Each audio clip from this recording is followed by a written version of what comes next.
and welcome to this impromptu live. I've been meaning to post recently on this YouTube channel, but the time constraints on my end have become quite a challenge. So I have been having conversations on the side with a lot of uh, uh, on such matters, especially in the context of Africa. And whenever I say that, it doesn't make it any special or doesn't remove how serious the situation. Uh, and we have been speaking, and oftentimes depression or any other as a mental health issue is mostly given precedence. And when you come across people who have anxiety, it's actually been socialized into being part and parcel of a society, but yet it is a dysfunction. I think very few people can be able to understand what anxiety is and how anxiously stricken, how someone who's stricken with anxiety behaves. Oftentimes, with that, it is largely misconstrued to be a characteristic of someone who is just hyperactively involved with the daily activities, but oftentimes it's not. I think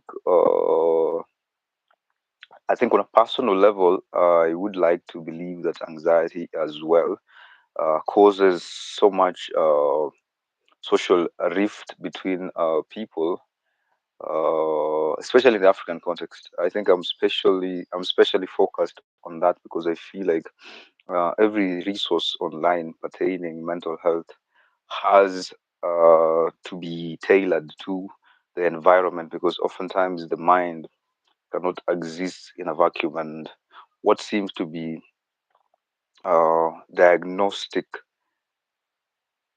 is oftentimes has this inclination or this to be more white or westernized. I think for us, we are in an entirely different culture, and with that, it forces us to actually use solutions that do not actually fit for or fit into the context of Africa. So I think this month being June, we've had so much campaigns around talking about mental health, especially for men, because I think May was mental health, but for June, I think it's men's mental health. And I think what I've come across mostly as a pattern for most men who have had the courage to actually open up and have a conversation pertaining mental health. I've seen there's a prevalent recurrence of anxiety, even way more than depression.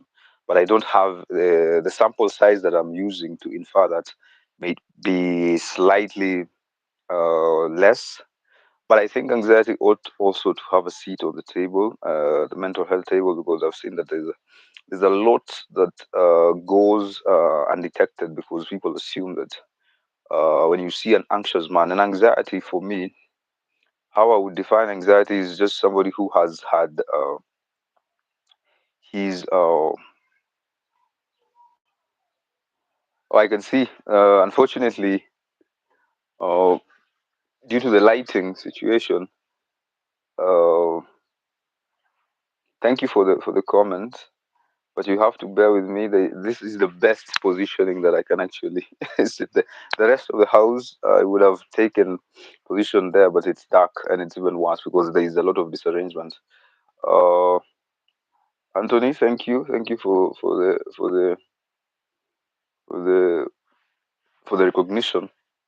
So as I was talking, I was talking about anxiety. I think a lot of people don't actually voice or actually take keen interest in talking about anxiety because it has been socialized into being part of a society. So people who are anxious are forced to actually live with anxiety in silence because primarily what seems to be notable is depression, because the slight reduction in activity is very notable. People will bother you and will often ask you what's wrong with you. But when somebody is anxious, it is not seen as a mental health issue. So I think I've seen a lot of men who really talk about men, because for women, I think it would be best spoken by women.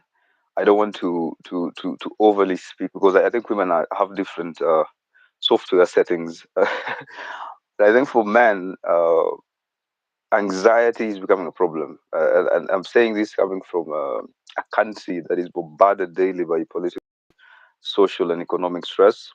And I think this is and I'm speaking from the point of a millennial, because I'm 32, and most of my range, or my sampling range, lies probably between those ages. So I think them can be considered as millennials. I'm not sure, but I think this has to be the category that has suffered a lot, and the pressures, social pressures that are actually facing this group are insurmountable to some extent. So you can actually see that most men have developed anxiety, because one of the biggest anxieties is the financial aspect, the economic aspect, because men suffer silently, and there is the pressure that comes with being a man, because by default you're always expected to to perform well financially, and yet this is a problem that is across the board.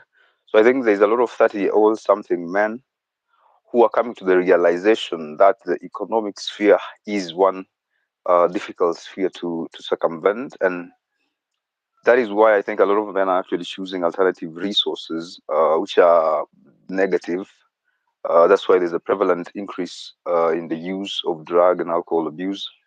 That's why there's a rampant increase in suicide. And I think with the talk that is around, I think with the talk that is around depression, anxiety ought to also have the same airtime, because if it's ignored, the more it's ignored, the more it's creating very angry, very bitter, and very resentful men. And with that, we might have a generation that is so rushed to violent, to resolve issues violently. I think sorry, my battery seems to be very low, so at 5%. I think this is a conversation that I would want to continue. I think this is a conversation that I want to hear from members, or from my subscribers, so that I can actually continue more and actually give it a uh, better what I can give it a better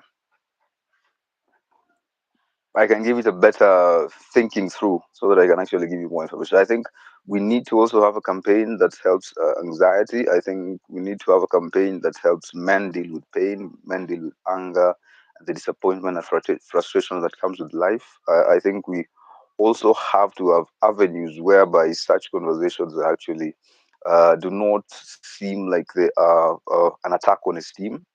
I think few people really have given the people who suffer from anxiety a safe space to actually process what causes their anxiety. And I know, let me sort the lighting issue first, then I'll go live again. Thank you for pointing it out. Dogo too.